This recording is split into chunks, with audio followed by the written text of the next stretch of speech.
जय श्री राम। मैं मुकेश दुबे आप सभी को नमस्कार करता हूँ। जैसे कि आप सभी को पता थे बालकांड रामायण का पाठ चल रहा है। इसमें हमने आपको पिछले भाग में सुनाया था श्री लक्ष्मण जी द्वारा प्रभु श्री राम जी के प्रताप का वर्णन करना और श्री राम और लक्ष्मण जी का मुनि विश्वामित्र जी के साथ में रंगभूमि में जाना। अब आगे की कथा का आनंद लेते हैं।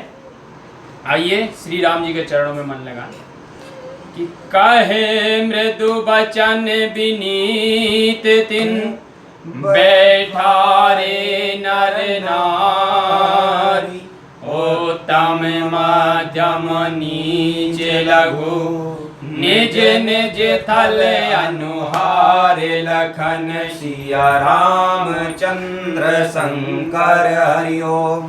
तब उन लोगों ने सब स्त्री पुरुषों को मीठे और नम्र वचन कहकर उत्तम मध्यम नीच और लघु का विचार करते हुए जो जिस योग्य था उसको उस स्थान में बैठा दिया कि राजकुमार तहि अवसर आए मन मनोहर तातन छाए गुण सागर नागर बर बीरा सुंदर श्यामल गौर शरीरा।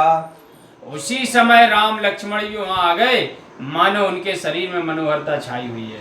गुणों के सागर तथा चतुरता में श्रेष्ठ उनका सुंदर श्यामल गौर शरीर बहुत ही शोभायमान था कि राज समाज विराजत रूरे उड़े गनमा हो जन जोग विद पूरे जिनके रही भावना जैसी प्रभु मूरत तिन्ह देखी तैसी। तब भी उस राज समाज में वैसे ही विराजमान हुए मानो तारा गणों के मध्य में दो पूर्ण चंद्रमा शोभायमान हो।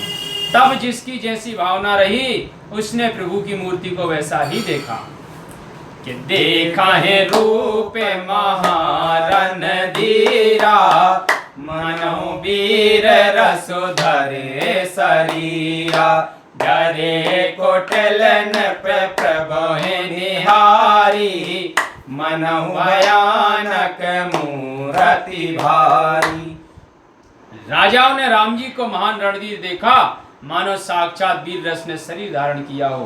प्रभु श्री रामचंद्र जी को देखकर सब दुष्ट राजा ऐसे ही डर गए मानो वे कोई बड़ी भयानक मूर्ति हैं कि रहे असुर छल छोन प्रवेशा तेन प्रभु प्रकट काल सम देखा और वासन देखे दो भाई नरभूषण लोचन सुखदाई।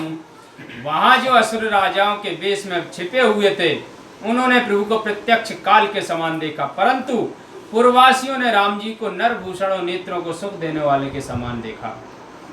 इन्नार बिलो कहे हरस हिये निज निज रुचि अनुरूप जन सोहत सिंगार धन मूर्ति परम अनूप लखन सिया रामचंद्र शंकर हरिओम। स्त्रियां तो चित्र में प्रसन्न होकर अपनी अपनी रुचि के अनुसार ऐसे देखने लगी मानो श्रृंगार रसी कोई अनुपम शरीर धारण करके शोभायमान हो रहा है कि विदूषण प्रभु विराट मय दीसा बहुमुख कर पग लोचन सीसा जनक जात अवलोकहि कैसे सजन सगे प्रिय लागहि जैसे। जो विद्वान थे उन्होंने प्रभु का अनेक मुख हाथ पांव नेत्र और सिर युक्त विराट रूप में देखा। राजा जनक की जाति के लोगों ने ऐसे देखा जैसे कोई अपने प्रिय संबंधी लगते हों कि सहत विदेह बिलो कहि रानी शिशु सम प्रीत न जाते बखानी जोगन परम तत्वमय भाषा शांत शोध सम सहज प्रकाशा।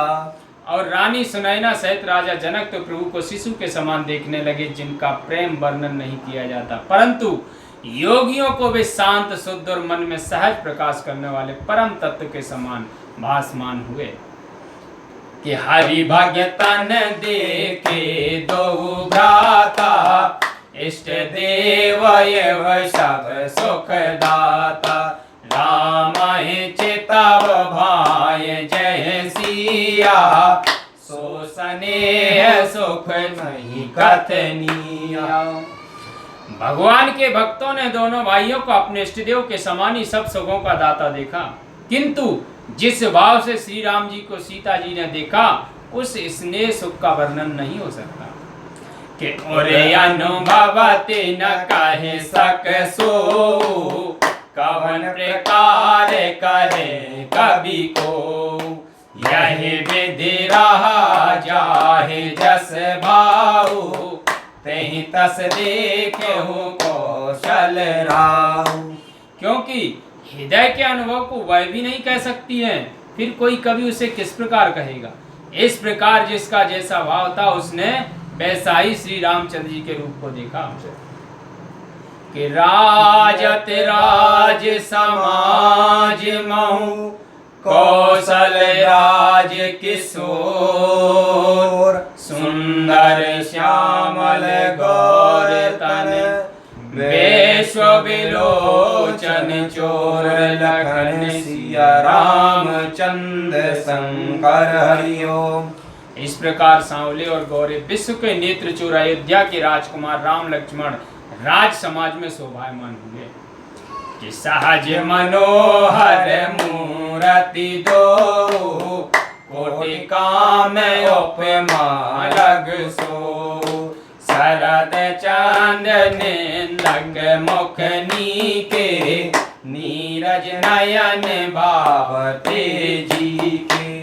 दोनों मूर्तियां स्वभाव ही से मनोहर थी, जिनके लिए करोड़ों कामदेव की उपमा भी छोटी है। उनका मुख शरद के चंद्रमा को निंदित करता था, उनके कमल से नेत्र मन को अच्छे लग रहे थे कि चितवन चारु मार मनोहरनी भावती हृदय जाति नहीं भरनी कल कपूल श्रुति कुंडल लोला चिबुकर सुंदर मृद बोला। उनकी चितवन कामदेव के अहंकार को हरने वाली हृदय को अच्छी लगती थी, जिसका वर्णन नहीं होता। सुंदर गाल और कानों में कुंडल है, ठोड़ी ओठ सुंदर तथा वचन कोमल है कि कोमद बांधो कर निंदक हासा भ्रकुटी विकट मनोहर नासा बाल विशाल तिलक झलकाही कच बिलो के अलिया बलिल जाही। उनका हंसना चंद्र किरणों की निंदा करने वाला था। टेढ़ी भौहें, मनोहारी सुंदर नासिका, विशाल ललाट पर तिलक की झलक और बालों को देख भौरों का झुंड लज्जित होता था कि पीते चौतनी शिरन सुहाई कुसुम कली बिच बीच बनाई रेखे रोचर काम्ब कल गीवा जन त्रिभुवन सुषमा की सीवा। सिर पर पीले रंग की चौकोर टोपी शोभायमान थी, जिसके बीच बीच में फूलों की कलियां बनी हुई थी। कंठ में शंख के समान सुंदर 3 रेखाएं मानो त्रैलोक्य की शोभा की सीमा थी कि कुंजर मणि कंठा करते उरन तुलसी का माल वृषभ कांद के हरिठवनी बल निधि बाहु विशाल लखन सिया रामचंद्र शंकर हरिओम।